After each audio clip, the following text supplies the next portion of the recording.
Soul के almost हर clubs के बाहर लगे हुए। इस्लाम एंड हिंदूज आउट, ऐसे बैनर स्पेसिफिकली कोरिया के दाइगू सिटी में काफी कॉमन है। ओह माय गॉड, ये क्या है? इस्लाम आउट, हिंदू भी लिखा है इसमें। अब ऑफ कोर्स सोल के कुछ क्लब्स या फिर बाकी सिटीज में ऐसे बैनर्स ना भी हो, फिर भी ये कोरिया की ग्राउंड रियलिटी है। अब मैं आपको एक सिचुएशन बताती हूँ। सोच रहे खरीदने जाते हो और दुकान में जाते ही जैसे आप कपड़े को छूते हो तभी ही वो दुकानदार तुरंत उठ के अपने कपड़ों को साफ करने लग जाता है। आपको कैसा लगेगा? वेल, कोरिया में इंडियंस के साथ ऐसा कई बार हो चुका है। Have you ever faced any form or type of racism or discrimination while living in Korea? When we go for shopping, when we take look at the dresses and all, then they'll be like, they come very fast, like they'll be sitting and relaxing. They just come dash around, they're like, dust it. Okay, I'm not buying.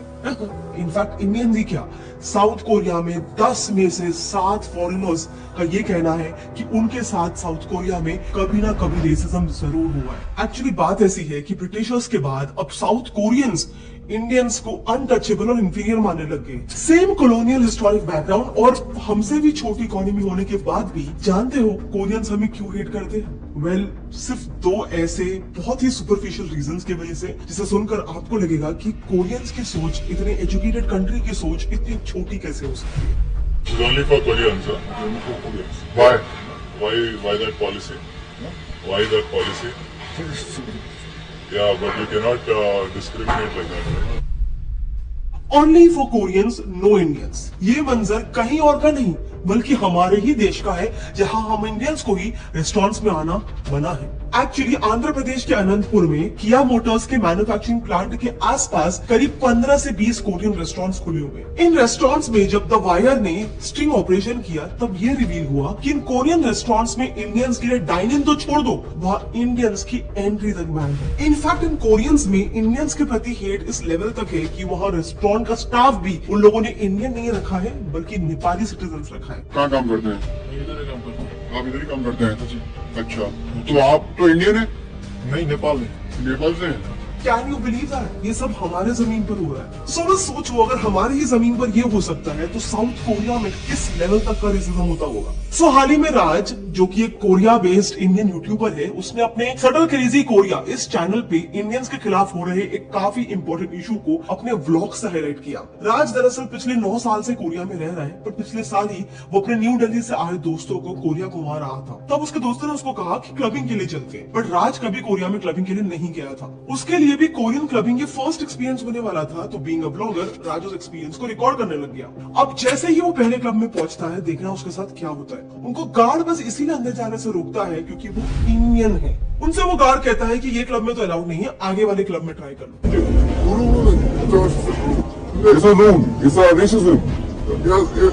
무슨 말인지 아는데 경찰 부르셔도 되는데 입장은 안 돼요.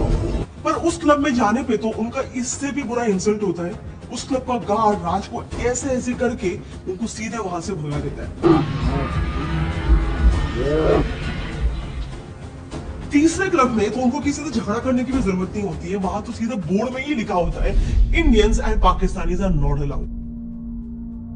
अब इस पूरे incident में मुझे personally सबसे ज्यादा बुरा क्या लगा, रुको 2 मिनट में वो डिस्कस करेंगे, लेकिन उससे पहले मुझे बताओ आज इंडियंस का कोरियंस को लेकर क्या माइंडसेट है। इंडियंस टुडे जस्ट लव के पॉप, के ड्रामास, कोरियन रामेन। बेसिकली हमें जरा भी नॉलेज नहीं है कि साउथ कोरियंस का माइंडसेट हमारे बारे में क्या है। बिल्कुल वे बात से लगा। देखो, ये सब जब चल रहा था ना, तब कई कोरियंस इसे देख रहे थे, पर उनमें से एक ने भी आगे आके इन इंडियंस की मदद करने की नहीं कोशिश की। अब जरा वो इंसिडेंट याद करना जिसमें वो साउथ कोरियन यूट्यूबर को कुछ मुंबई में छपरी लड़कों ने छेड़ा था, याद है, बहुत वायरल हो गया था। तब उस यूट्यूबर को बचाने कौन आया था? एक इंडियन लड़का ही तो आया था लास्ट में।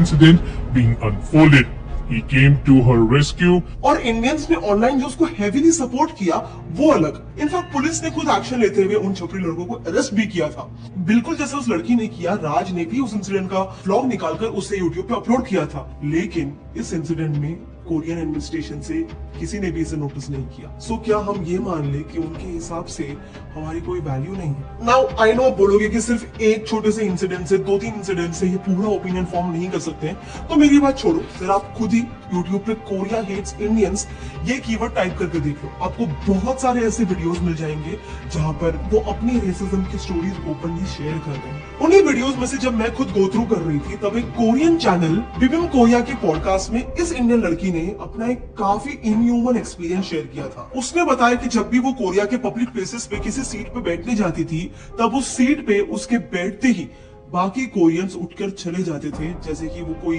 सो कॉल्ड अनटचेबल है। Have you ever experienced racism in Korea? In case I get on subway, I sit somewhere, person besides me will get up and go sit somewhere. And ये कोई इक्का दुक्का case नहीं है। उसका कहना था ये एक्सपीरियंस इतना कॉमन है कि अब तो उसको उसकी ऑलमोस्ट आदत ही हो चुकी है। And it has happened to me so many times that now I'm used to it. And what about Korean kids? इन्हीं इंटरव्यूज में से एक दूसरी लड़की ने बताया कि उसकी एक इंडियन फ्रेंड जो कि एक स्कूल टीचर है कोरिया में, उसको एक बार कुछ कोरियन स्टूडेंट्स ने कहा था कि we hate Indians because they look like muddy, यानी वहां के बच्चों के हिसाब से हम इंडियंस कीचड़ जैसे दिखते हैं। And she's a teacher and she was teaching and they were talking about India, I guess. Small kids and they were like, oh, we don't like Indian people. They look like muddy. अब बस सोचो कि अगर बच्चे ये बात बोल सकते हैं, मतलब सोसाइटी में ये हेट, ये रेसिज्म किस हद तक पेनिट्रेट हो चुका है। नाउ देखो, ये जो रेसिज्म पूरा स्टेम हो रहा है ना, इसके पीछे के रीजंस बहुत ही इंटरेस्टिंग है। बात ऐसी है कि साउथ कोरिया जो दुनिया की 5th मोस्ट लिटरेट कंट्री है, उन्होंने अपने ब्यूटी स्टैंडर्ड्स का डेफिनेशन इतना रिजिड और स्टीरियोटिपिकल कर लिया कि यूरोपियंस और इंडियंस से छोड़ दो, खुद कोरियंस तक इस ब्यूटी स्टैंडर्ड में फिट नहीं हो पाते हैं। C is the ideal bra cup size. Big firms prefer pretty eyes and government bosses like high noses. Korea में कोई भी जॉब मिलने के लिए ये बेसिक रिक्वायरमेंट्स है। एंड माइंड यू, ये रिक्वायरमेंट हर कोरियन को जॉब मिलने के लिए फुलफिल करना ही पड़ता है। और प्राइवेट ऑर्गेनाइजेशंस तो छोड़ ही दो, वहां खुद उनकी एम्प्लॉयमेंट मिनिस्ट्री ये ट्विटर पर जॉब सीकर्स को कह रही है कि अगर आपको जॉब चाहिए तो प्लास्टिक सर्जरी करवा लो पहले। अब इससे ज्यादा मैं क्या ही बोलूं, उनकी गवर्नमेंट खुद इसे ओपनली सपोर्ट कर रही है और इसीलिए इनका हेट सिर्फ इंडियंस तक ही सीमित नहीं है। रेसिज्म काफी हद तक वहां पर फॉरेनर्स के लिए इन जनरल होता है। एक एग्जांपल देती हूँ निकी किम का, जो कि एक एंग्लो कोरियन है और अपनी ग्रेजुएशन पूरी करके इंग्लैंड से कोरिया सेटल होने आई थी। अब क्योंकि यहाँ पे सेटल होना था उसको, इसके लिए उसने किम ने जॉब इंटरव्यू के लिए अप्लाई किया और कोरियन नॉर्म के मुताबिक अपने रेज्यूमे के साथ साथ उसने अपना एक नॉर्मल सा फोटोग्राफ भी शेयर कर दिया। अब देखना, जिस दिन किम कंपनी में इंटरव्यू के लिए पहुंचती है, वो उस इंटरव्यू की बात से शॉक हो जाती है, क्योंकि वहां पहुंचकर इंटरव्यू लेना था दूर, किम को कंपनी ने अप फ्रंटली रिजेक्ट कर दिया। क्यों जानते हो? उसको रीजन दिया गया कि you don't look like this photo. Crazy है ना। इसके बाद भी किम को इतने रिजेक्शन मिले कि वो इंग्लैंड लौट गई फाइनली। बट ये इंसिडेंस कोई पहला नहीं है या फिर कोई यूनिक इंसिडेंस नहीं है। कोरिया में ये काफी नॉर्मल है। इसे एक्चुअली ओइमो जिसांग जुही कहते हैं, जिसका लिटरल मतलब होता है लुकिज्म या फिर लुक्स आर सुप्रीम। बेसिकली जैसे इंडिया में आपको सिर्फ रेज्यूमे देना होता है, लेकिन कोरिया में रेज्यूमे के साथ कैंडिडेट के लुक्स काफी मैटर करते हैं। और ऐसा वहां 1 या 2 कंपनीज में नहीं। एक सर्वे जिसमें कोरिया के 900 बिजनेसेस को सर्वे किया गया था, इसमें by the way government offices भी इंक्लूडेड है। उन 900 में से 60% बिजनेसेस में एप्लीकेंट्स को फोटो सबमिट करना मैंडेटरी था और आगे चल के फिर कैंडिडेट का सिलेक्शन भी एक्चुअल लुक्स पे ही डिपेंड करता था। इसीलिए कोरियंस में आप देखोगे कि वो अपने ब्यूटी स्टैंडर्ड्स को लेकर इवन वेस्टर्न फॉरेनर्स को भी डिस्क्रिमिनेट करते हैं। और सिर्फ लुक्स और कलर के लिए नहीं, वहां पे लैंग्वेज और रीजन स्पेसिफिक भी डिस्क्रिमिनेशन होता है। But you always feel different. It's not. You're always a foreigner. I don't know if you know what I mean, but you don't. 100% you don't fit in. अब ऐसा नहीं है कि उनकी सरकार ने ये डिस्क्रिमिनेशन रोकने के लिए कोई कोशिश नहीं की है पास्ट में, लेकिन प्रॉब्लम ये है कि जब भी वो ऐसा करने की कोशिश करते हैं, तब उनकी सरकार ही खतरे में हो जाती है। एक्चुअली 2016 में भी एंटी डिस्क्रिमिनेशन बिल, ऐसा एक लॉ लाने की एक एमपी ने कोशिश की थी। इनफैक्ट ये बिल तो उस वक्त उनकी लेजिस्लेटिव कमिटी में पास भी हो चुका था, पर गवर्नमेंट को इसे खारिज करना ही पड़ा अंत में, क्योंकि कई बड़े बिजनेस ट्रेड ग्रुप्स और कोरिया एम्प्लॉयज फेडरेशन ने इस बिल का कड़ा विरोध किया, जिसके बाद सरकार को इस बिल को लास्ट में खारिज करना ही पड़ा। अब देखो, कोई भी सरकार उनकी सुनेगी क्यों नहीं? आखिर पार्टी फंड तो इन्हीं कंपनी से ही आना है। एंड देखो, इसमें सरकार की भी कंप्लीट गलती नहीं बोल सकते, क्योंकि ये लुकिज्म का जो कॉन्सेप्ट है वो कोरियन सोसाइटी में काफी डीपली पेनिट्रेट हो चुका है। उनका माइंडसेट ही ऐसा हो गया है। अब ऐसा क्यों? इसके पीछे 2 रीजंस है। तो जैसे मैंने बताया, कोरियंस काफी पढ़े लिखे हैं, उनकी लिटरेसी रेट 19.8% है, पर क्या फायदा, उनकी यूथ का अनएम्प्लॉयमेंट रेट जानते हो कितना है? अ वॉपिंग 20%, जिसमें एक्चुअली इनकी खुद की माइंडसेट का ही बहुत बड़ा रोल है। मतलब आप ही देखो, क्या इंडिया में, क्या यूएस में, क्या यूरोप में पढ़े लिखे लोग छोटे मोटे जॉब्स नहीं करते हैं? लेकिन this is not the case in Korea. So currently Korean industrial and farming sectors में बहुत heavy shortage of workers face हो रहा है। मतलब आप सोचो, सिचुएशन वहां की इतनी बदतर है कि कोरियन सरकार को ब्लू कॉलर वर्कर्स को बाहर से इंपोर्ट करना पड़ रहा है, बस इसीलिए क्योंकि उनका यूथ पढ़े लिखे होने की वजह से ऐसे छोटे मोटे जॉब्स नहीं करना चाहता है। सो ये बैकग्राउंड आप समझ गए। अब देखो, अब तक आपको यही लगता होगा कि इंडियंस वहां पे पढ़ने लिखने और आईटी जॉब्स के लिए ही मोस्टली जाते हैं, पर ये सिर्फ one side of the story है। असल में बहुत सारे इंडियंस ऐसे भी हैं जो वहां पे कई छोटे मोटे जॉब्स करते हैं, जैसे कि हमारे इंडियंस कोरियन शिप्स पे सी फेरर्स भी होते हैं। इनफैक्ट अभी चल रहे इस लेबर शॉर्टेज के लिए कोरियन गवर्नमेंट ने खुद इंडिया से एक पैक्ट भी साइन करवाया है, ताकि उनके agriculture, manufacturing, construction, waste disposal, meat transportation, ऐसे बहुत सारे सेक्टर्स में वर्कर्स की शॉर्टेज ना हो।